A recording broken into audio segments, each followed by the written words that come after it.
Hello दोस्तों, स्वागत है आप सभी लोगों का मेरे इस शानदार व्लॉग में। तो दोस्तों, आज मैं जा रहा हूँ हैदराबाद के सबसे फेमस सबसे शानदार फेस्टिवल में जिसका नाम है बोनालू। तो दोस्तों, अपने हैदराबादी फ्रेंड के साथ मैं भी चल पड़ता हूँ बोनालू फेस्टिवल में शामिल होने के लिए। मैं अपनी लाइफ में फर्स्ट टाइम बोनालू फेस्टिवल में जा रहा था। मुझे कुछ भी आइडिया नहीं था ये फेस्टिवल क्या है, कैसे इसको मनाते। तो जो मेरा फ्रेंड है जिसका नाम है उदय, उसने मुझे सारी चीज़ें बताई। तो चलिए वो चीज़ें मैं आप लोगों के साथ भी शेयर करता हूँ। तो दोस्तों, सबसे पहले हम जाते हैं मंदिर में, माता के मंदिर में, जहाँ से हमें इनवाइट आया था। हमारे भाई लोगों ने हमें इनवाइट किया था। मैं और मेरा जो फ्रेंड है उदय भाई, हम दोनों वहाँ मंदिर में गए। वहाँ पे हमने माता के दर्शन किए और जो वहाँ के हमारे भाई लोग थे उन्होंने हमारा अच्छे से वेलकम किया, हमें रिस्पेक्ट दी। तो दोस्तों, मंदिर में जाने के बाद तो मैंने धीरे धीरे भाई लोगों से जानना शुरू किया कि ये फेस्टिवल कैसे बनाते हैं, कैसे इस फेस्टिवल की शुरुआत हुई है। जो मेरा फ्रेंड उदय भाई है उसने भी मुझे काफ़ी सारी बातें बताई हैं। तो दोस्तों, मैं आपको एक चीज़ बताना चाहूँगा, जो लोग भी हैदराबाद में रह रहे हैं और वो अभी तक बोनालू फेस्टिवल में नहीं गए, तो ज़रूर दोस्तों, तो ज़रूर जाइए और इस फेस्टिवल में हिस्सा बनिए। और यहाँ पे एक आस्था, एक माता का एक आशीर्वाद रहता है। आप जाइए, माता का आशीर्वाद लीजिए और अच्छे से इसे एंजॉय कीजिए। तो दोस्तों, बोनालू फेस्टिवल के दौरान जितने भी माता के मंदिर है उनको बहुत अच्छे से सजाया जाता है, फूलों से, लाइटनिंग से बहुत अच्छे से सजाया जाता है। मैंने भी अपने फ्रेंड के साथ बहुत सारे मंदिर में विजिट किया, माता का आशीर्वाद लिया। दोस्तों, मेरा एक मैसेज है उनके लिए जो हैदराबाद में बाहर से है, जो हिंदी बोलते हैं, जिनको इस फेस्टिवल के बारे में नहीं पता है। आप लोगों से रिक्वेस्ट है, आप इस फेस्टिवल में जरूर माता के मंदिर जाइए, वहाँ आशीर्वाद लीजिए। आपको एक अलग ही फील होगा, एक अलग ही भक्ति का आपको एहसास होगा। दोस्तों, आज मैं आपको बताने जा रहा हूं बोनालू फेस्टिवल के बारे में। हाँ दोस्तों, हमारे साउथ इंडिया में एक स्टेट है जिसका नाम है तेलंगाना। उसकी जो राजधानी है, कैपिटल है, वो है हमारा हैदराबाद। हैदराबाद और सिकंदराबाद, यहीं से बोनालू फेस्टिवल की शुरुआत हुई है। तो दोस्तों, सबसे पहले मैं आपको एक चीज बताना चाहूंगा।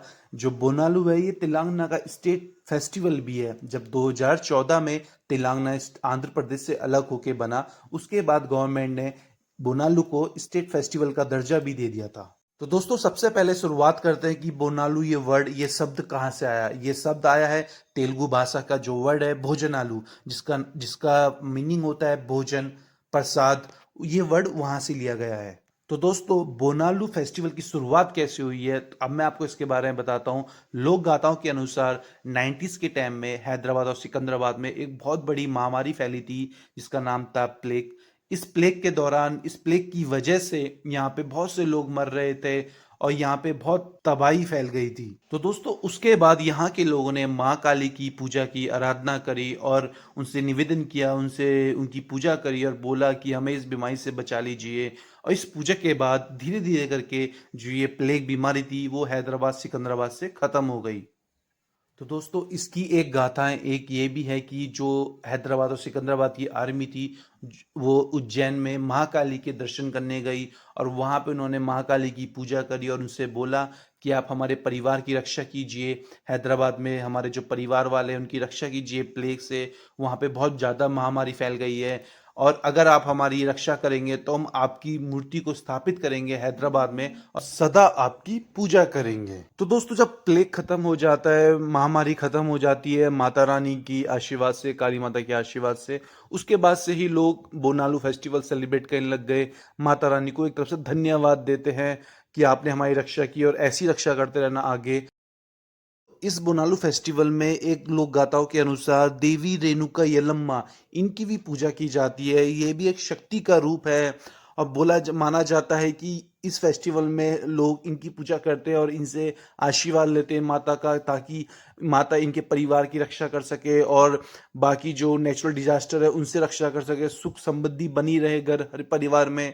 तो इसके लिए भी माता रेणुका यल्लम्मा, इनकी भी पूजा की जाती है। तो दोस्तों, अब मैं आपको बताता हूँ बोनालू फेस्टिवल में बेसिकली इसकी क्या खास बात है, कैसे इसको सेलिब्रेट करते हैं। सबसे पहले दोस्तों, बोनालू फेस्टिवल में सबसे ज़्यादा इंपॉर्टेंट रोल होता है स्त्रियों का, फीमेल का। इनका सबसे ज़्यादा इम्पोर्टेंट रोल होता है। इस फेस्टिवल में जितनी भी घर की फीमेल्स होती है, महिलाएं होती है, वो काफ़ी सुंदर कपड़े पहन के, साड़ियाँ पहन के, रंग बिरंगी साड़ियाँ पहन के अपने घर से निकलती हैं माता के मंदिर तक। और इसमें सबसे खास बात होती है, वो अपने सर पे रखती है बोनम। स्त्रियां, जितनी भी स्त्रियां होती है, वो अपने सर पे बोनम रख के मंदिर तक जाती है। तो दोस्तों, ये बोनम क्या होता है? ये मिट्टी का एक घड़ा टाइप का होता है, छोटा घड़ा। इसको स्त्रियां अपने सर पे रखती है। बोनम के अंदर दही, गुड़, चावल, इन सबको मिक्स करके रखा जाता है और ये माता रानी के लिए प्रसाद होता है। माता रानी पे भोग लगाते हैं और माता रानी से आशीर्वाद लेते हैं। और बोनम को भी काफ़ी अच्छे से सजाया जाता है। जैसे बोनम में नीम के पत्ते लगाए जाते हैं, इसको हल्दी लगाई जाती है, कुमकुम लगाया जाता है और बोनम के सबसे टॉप में दिया रखा जाता है। और ये काफ़ी सुंदर भी लगता है। और ये इसको लेके सारी स्त्रियां अपने घर से निकलती है और मंदिर जाती हैं। और इस त्योहार में कोई कोई लोग देवी माँ को चूड़ियाँ, साड़ियाँ ये भी अर्पित करते हैं, ये भी उन पे चढ़ाते हैं। दोस्तों, बेसिकली इस सब का एक मोटिव होता है, एक रीज़न होता है इसके पीछे। जो ये बोनम होता है, ये बेसिकली माता रानी को धन्यवाद करते हैं कि आपने हमारी रक्षा की है और ऐसी ही हमारी रक्षा आगे भी करते रहना। सदा अपना आशीर्वाद हमारे पूरे परिवार पे रखना, ऐसी मनोकामना मांगते हैं ताकि माता रानी सदा इन पे आशीर्वाद बनाए रखें। और बताता हूँ बोनालू फेस्टिवल कब मनाया जाता है। बोनालू फेस्टिवल मनाया जाता है आषाढ़ के महीने में, जो अराउंड आपका पड़ता है जुलाई और अगस्त के टाइम पे। इसके मिड में ये फेस्टिवल स्टार्ट हो जाता है सेलिब्रेट करना। तो दोस्तों, बोनालू हमारी संस्कृति का और हमारी आस्था का एक जीता जागता उत्सव है। तो दोस्तों, बोनालू फेस्टिवल की एक बहुत खास बात है, हमारी जो आज की जनरेशन, जो नई जनरेशन है, ये भी इस फेस्टिवल को काफ़ी अच्छे से एंजॉय कर रहे हैं, अच्छे से एक आस्था के साथ इस फेस्टिवल को मना रहे हैं। आपने जगह जगह देखा होगा, काफ़ी अच्छे से ऑर्गेनाइज करते हैं मंदिर को, और वहाँ पे जितना भी मैनेजमेंट होता है सबको अच्छे से ऑर्गेनाइज करते हैं। और इस फेस्टिवल को आज की जनरेशन बहुत अच्छे से इसको सेलिब्रेट कर रही है।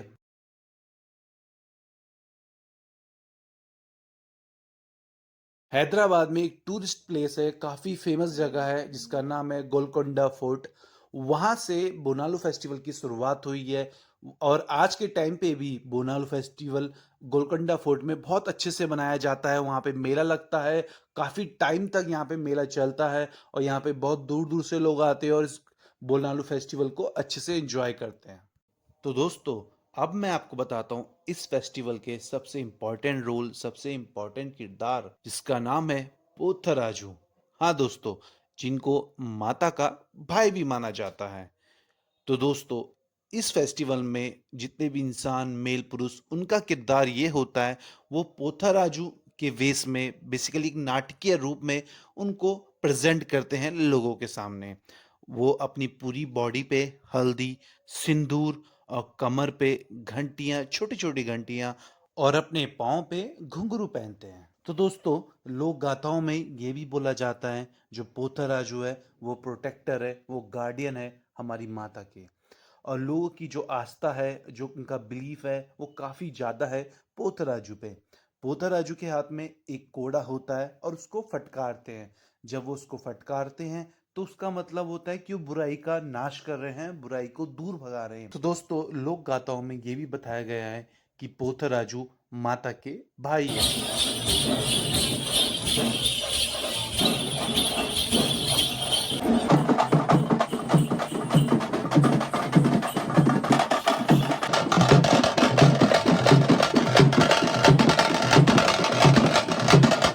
तो दोस्तों, जब महिलाएं सर पे बोनम लेके अपने घर से निकलती हैं मंदिर के लिए, तो वो जो सफ़र होता है वो काफ़ी सुंदर होता है। उसी टाइम यहाँ पे एक झांकी टाइप की निकलती है, सारे लोग एक साथ चलते हैं और उसी टाइम हर कोई सेलिब्रेट करता है, नृत्य होता है, डांस होता है, बहुत खूबसूरत सा एक माहौल रहता है और काफ़ी जोशीला। उस टाइम पे बहुत एनर्जी पूरा ग्रुप रहता है, काफ़ी अच्छे से एंजॉय करते हैं। उसी टाइम पोथराजू को ये भी माना जाता है कि वो जो हमारी स्त्रियां होती हैं, हमारी फीमेल महिलाएं होती है, उनकी भी रक्षा करते हैं भीड़ से, और भीड़ को संतुलन भी बना के रखते हैं।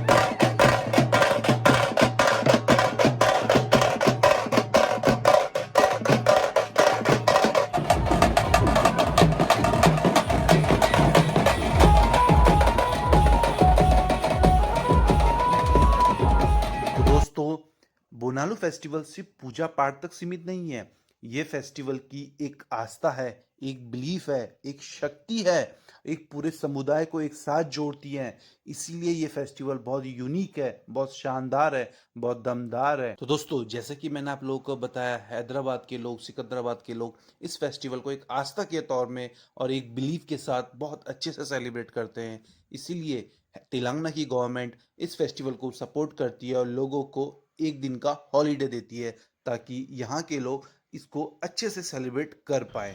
तो दोस्तों, बोनालू फेस्टिवल के दौरान मैं अपने फ्रेंड के साथ उसके गांव भी गया, जहां पे वो लोग बोनालू फेस्टिवल को सेलिब्रेट करते हैं। हाँ जी दोस्तों, हैदराबाद में आज भी बहुत सारे गांव हैं छोटे छोटे, जहां पे गांव वाले सब मिलके माता की पूजा करते हैं। बेसिकली गांव का एक टेम्पल होता है, मंदिर होता है, जहां पे पूरे गांव वाले मिलके माता की पूजा करते हैं, वो भी ट्रेडिशनल स्टाइल पे, और जिसको देख के बहुत खूबसूरत सा एक आपको फील आएगा। और दोस्तों, जब भी आप इस बोनालू फेस्टिवल में जाए तो आप ट्राई करना कि गांव वाले मंदिर में भी जाए, जहां पे लोग इसको सेलिब्रेट करते हैं। And thanks to my friend Uday भाई, जो मुझे अपने गांव लेके गए और उनके गांव में मैंने 3-4 टेंपल में विज़िट किया और वहाँ पे मैंने माता का आशीर्वाद लिया। तो दोस्तों, यहाँ पे लोग बहुत अच्छे तरीके से सेलिब्रेट करते हैं। ये देखिए हमारे हनुमान जी, जय श्री राम। और ये देखिए दोस्तों, माता कितनी खूबसूरत लग रही है और बिल्कुल अलग तरीके से इन्होंने यहाँ पे माता को प्रेजेंट किया है। तो दोस्तों, ऐसी ही बहुत अलग अलग खूबसूरत तरीके से यहाँ पे स्टैचू बनाई जाती है, माता को प्रेजेंट किया जाता है। आई होप दोस्तों, आप सभी लोगों को मेरा ये व्लॉग पसंद आया होगा। मैंने आप सभी लोगों के साथ कुछ जानकारी शेयर की है बोनालू फेस्टिवल से रिलेटेड। आशा करता हूँ आप सभी लोगों को कुछ नया सीखने को मिला होगा, नया कुछ जानने को मिला होगा। तो दोस्तों, इस ब्लॉग को शेयर कीजिए, कमेंट कीजिए और लाइक कीजिए। अगर आपके पास कुछ अलग इन्फॉर्मेशन है तो ज़रूर शेयर कीजिए कमेंट में। तो चलिए दोस्तों, फाइनली बाय बाय।